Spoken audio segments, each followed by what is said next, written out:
With fights still off for the foreseeable future, we're now again continue this English language commentary treatment of a bunch of Japanese fights. Today's fight took place last year in October at the Korakuen Hall, and so Yuichiro Yoshino face off with Harmonito Dela from the Philippines.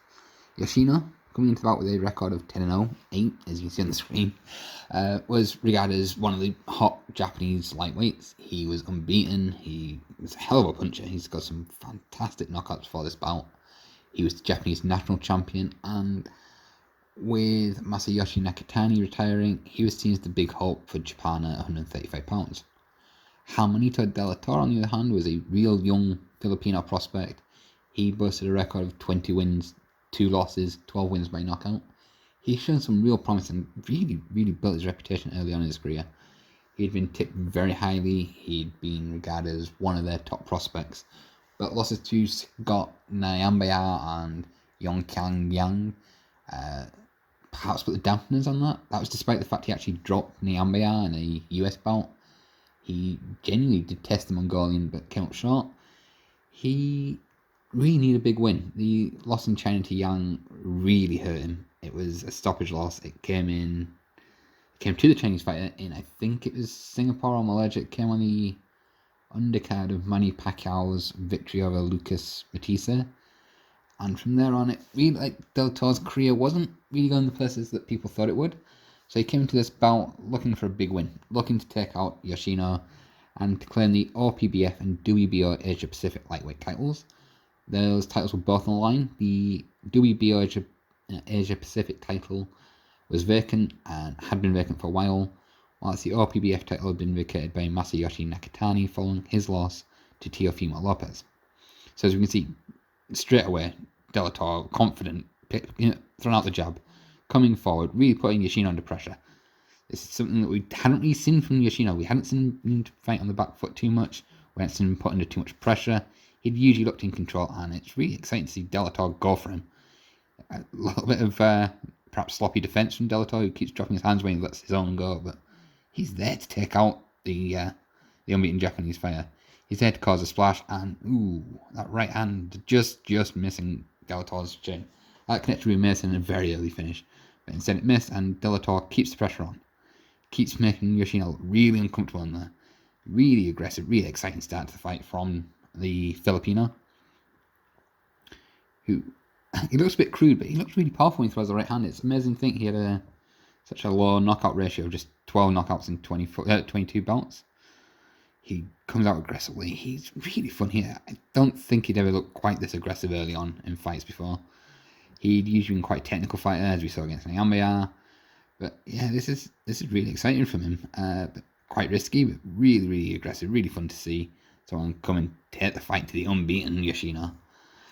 Something we saw more recently, actually, when Yoshino defended the Japanese title against Izuki, and Izuki outboxed him really comfortably, but that's more recent than this. That was part of the Japanese Champion Carnival, not this bout in particular.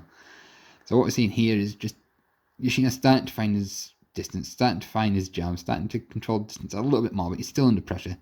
It's still Dela Torre pressing the action, coming forward. Nice body shot by Dela Torre. You kind of wonder whether or not Yoshino could cope with this sort of pressure over 10, 12 rounds when he steps up levels. And that's a huge right hand by Dela Torre. I think quite clearly hurt Yoshino. Now we're going for the finish, and that is a sweeter left hook as you're going to see. Absolutely stunning left hook from Yoshino, perfectly timed. Dela Torre doesn't know what hit him, doesn't know where he is, and is not beating the 10 count.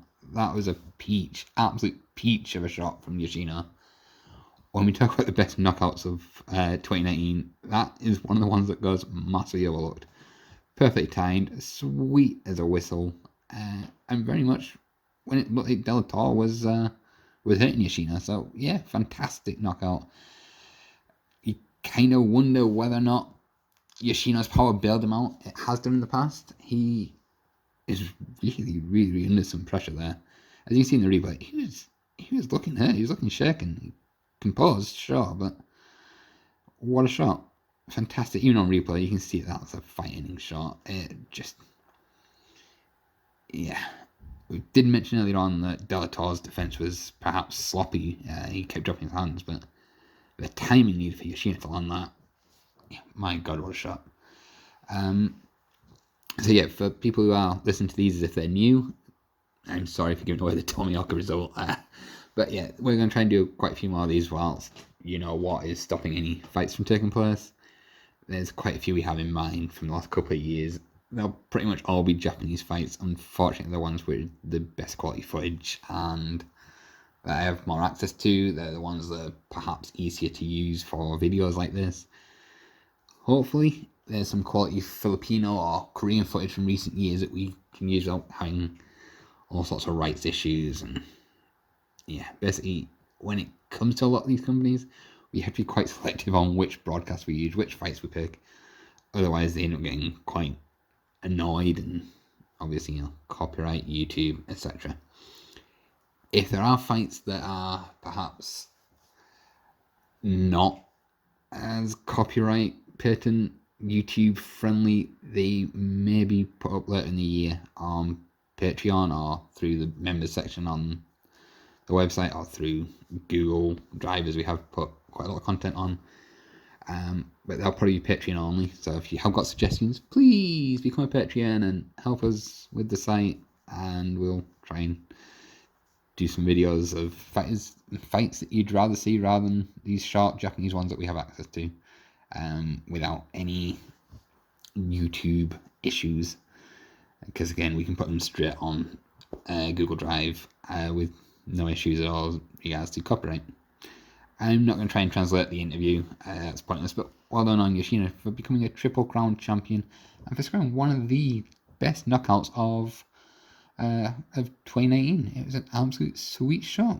Well done to Yoshino. Since then, he has, as mentioned, defended the Japanese title against Izuki Tomioka as part of the Champion Carnival, which of course is kind of being held and postponed right now for the rest of the bouts.